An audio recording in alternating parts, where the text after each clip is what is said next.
Vilna was a religious city. It had 120 synagogues. And it has, I must tell you this, it had one synagogue, was called the Große Shul, the big synagogue. Go on.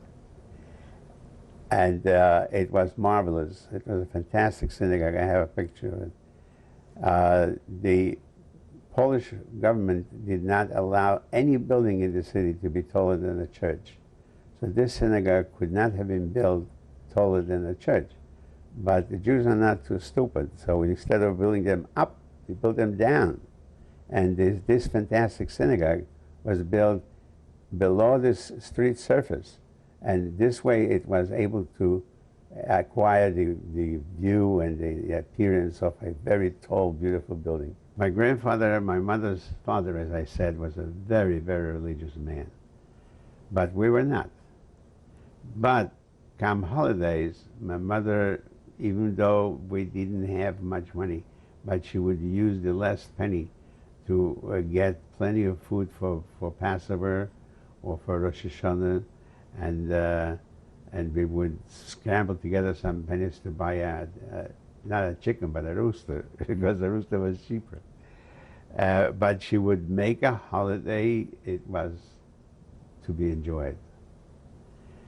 And this reflects on most of the other people that I know, families of friends of mine, that were the same way. We would go to the synagogue. We would go to the synagogue for the high holidays. It was very important.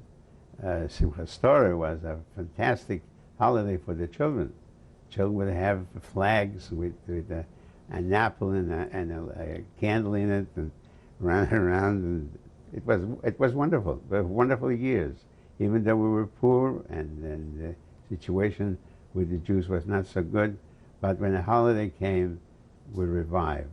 Shabbat was celebrated the same way as it being here, because obviously we had always our Friday evening dinner with my mother's parents, and my grandmother was lighting the candles, and we adhered to it. And Saturday morning, I usually with my grandfather would attend the Shabbat services, and it was carried out on not as elaborate way as it's being done here in United States, but it was in a way that adhered with the Jewish, at the present time, respectability to the Torah. Do you remember the name of your temple? Yes, that was Temple Shalom, and it was not too far where we lived, so on Saturday we always were walking to the temple with the grandfather and walking back from it. Did your grandfather have a special position in the temple? Yes, my grandfather was the Gabe from the shul and the financial supporter for the existence of that particular temple. My Bar Mitzvah ceremony was obviously performed the same way. I have, from the Hebrew teacher, was taught all the aspects of it, including the speech. And then after that ceremony in the temple, in our apartment was actually a luncheon party.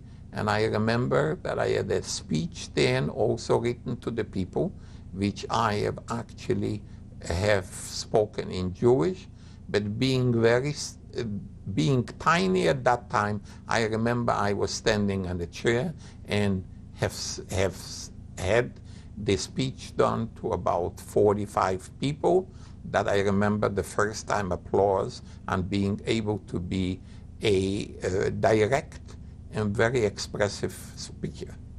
My grandfather was very religious, and he was a kosher house, and by us was also kosher, not like by my grandparents. And when it was coming the holidays, we was coming all the family together, and such a good feeling, my grandmother with the grandchildren around, and my aunts and uncles. We didn't know something from bad. But I remember, because I was a child, it was always a happy family.